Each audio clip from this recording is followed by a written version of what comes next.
Hello everyone, this is Dolat Mohammed Jeffrey welcoming all of you to IPU TV studio. Today is the final day of the 136th IPU Assembly here in Dhaka. And right now with me is the chairperson of Peace and International Security of IPU, and of course, she's a Mexican MP. Hello madam. Hello, very glad to be here with you. So how are you feeling in Dhaka and how are you going through this 136th Assembly? Well, it is very important to you to know that the first committee of the IPU, the Peace and International Security Committee, was working very hardly during the 3 past days. We were working on the adoption of a very interesting resolution on non-intervention in internal affairs of the states. So we had a very, very active debate. And yesterday afternoon we finalized our work.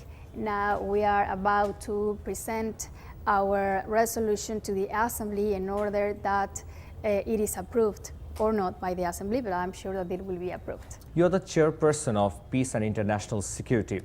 Nowadays, the smaller countries are complaining and having queries that the bigger nations are making intervention on their internal policies. Why that is so? Well, I couldn't say that. The non-intervention principle, indeed. The first thing that I would like to say before I answer your question is that the non-intervention principle is has interpretation. There is no yet an agreed concept. That's why many of the countries have different visions on that. So that's why our debate has been so active and so at the same time controversial. So how the peace can be prevailed in the countries which are facing such problems?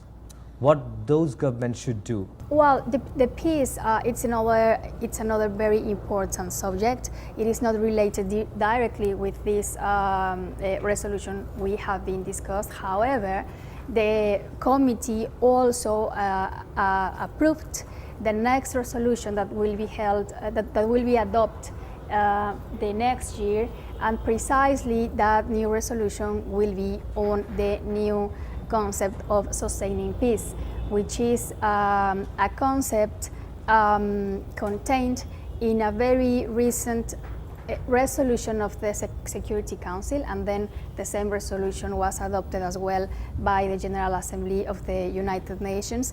And this new concept of sustaining peace is related directly with development and with the new Agenda 2030 for sustainable development. So this is a very important new discussion within the international community on how the peace, it is a precondition for development. So through this new concept, we see how the two agendas, the development one and the peace agenda. I got your points, sorry to interrupt. But the thing is that we all know if the wars can be stopped, if the terrorist attacks can be stopped, then peace can come eventually. Of course. But is the IPU, along with the United Nations, are ready to work together to combat these challenges?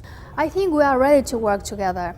The role of parliamentarians in addressing these challenges, it is crucial because from our roles at the national level, for instance, in approving budgets for preventing violence, promoting security, and I insist and I come back to the sustaining peace concept because precisely it is focused on prevention, on conflict, and in prevention on any threats to peace and security. So that's why it's so important that the committee approved yesterday to take this topic as the topic for the next resolution. Do you sit for dialogues with the bigger nations like United States, Russia, United Kingdom to stop wars around the world? Well, I hope so. I think the great powers of the world, of course, they have they're a doing bigger worse. responsibility. They have a bigger responsibility on keeping peace where there is, and on stopping where there is. Thank you, madam. We all want peace in this beautiful world. Thank you for joining IPU TV. Thank you.